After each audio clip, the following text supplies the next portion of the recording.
What's up, everybody? I'm Sydnee Goodman, and in today's Daily Fix, long live GTA 5, Miles Morales' accessibility, and PT goes kaput.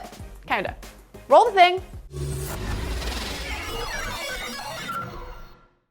If the last 7 years hasn't been enough time for you to finish up your GTA 5 campaign, and you're worried about its compatibility with next gen, fear not. Rockstar just announced that Grand Theft Auto 5 and Red Dead Redemption 2, as well as a bunch of other older Rockstar games, will be backwards compatible on PS5 and Xbox Series consoles. Campaign progress for the PS4 and Xbox One versions of both GTA 5 and RDR2 will also carry over onto the new next-gen consoles, either through cloud saves or manual transfer using USB or LAN Wi-Fi transfer. And online components for both games will also be carried over through your Rockstar Social Club profile, as long as you sign in with the same PSN or Xbox Live account you were using before. In addition to those two heavy hitters, the most recent version of LA Noire will also be backwards compatible on next gen. And if you're feeling nostalgic, on Xbox you'll be able to play Bully Scholarship Edition, GTA 4, GTA episodes from Liberty City, GTA San Andreas, Midnight Club Los Angeles, the original Red Dead, and Rockstar Games Presents Table Tennis, all through backwards compatibility. As for PS5, these games that are available from the PS Store will carry over: Bully, GTA 3, GTA San Andreas, GTA Vice City, Manhunt, Max Payne, Red Dead Revolver, and The Warriors. Rockstar hasn't announced any form of free next-gen updates for these games, but they'll likely be enhanced due to the power of next-gen consoles. I think it's great that there's so many older games that Rockstar is making available, because the preservation of video games is something that routinely stresses me out.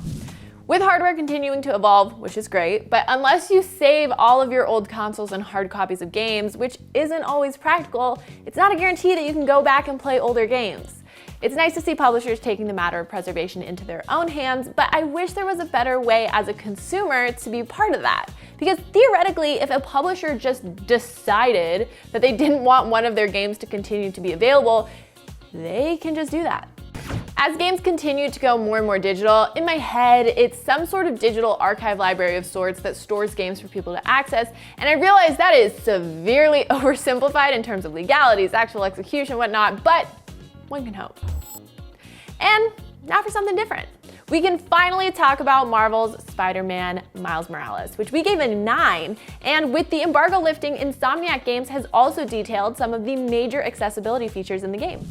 The news arrives in the form of a detailed Twitter thread where Insomniac ran through a number of important accessibility options, including the ability to autocomplete QTEs, change button taps to button holds, and remap controls. Players will also be able to enable assist features for the game's chase sequences and increase the auto-aim and dodge window in combat. The game's cameras can also be inverted and set to follow Miles as he swings through New York. There's plenty of subtitle options too, which include adjusting the size, color, and background of the text. You can also turn on an option to narrate subtitled American Sign Language. That is so cool. All in all, it's a considerable package of accessibility options for the game, which should allow more people to enjoy it when it drops next week.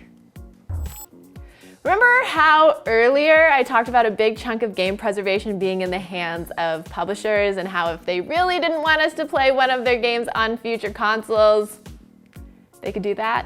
Well, the iconic PT appears not to work on PS5 through any means. Strange enough, it seems that hasn't always been the case, and reportedly Konami removed the compatibility ahead of the PS5's launch. As reported by Polygon, the horror game teaser for Silent Hills was seemingly playable on PS5 using a file transfer in October, but after an update, the game can no longer be played on the new console, which was confirmed by IGN Japan.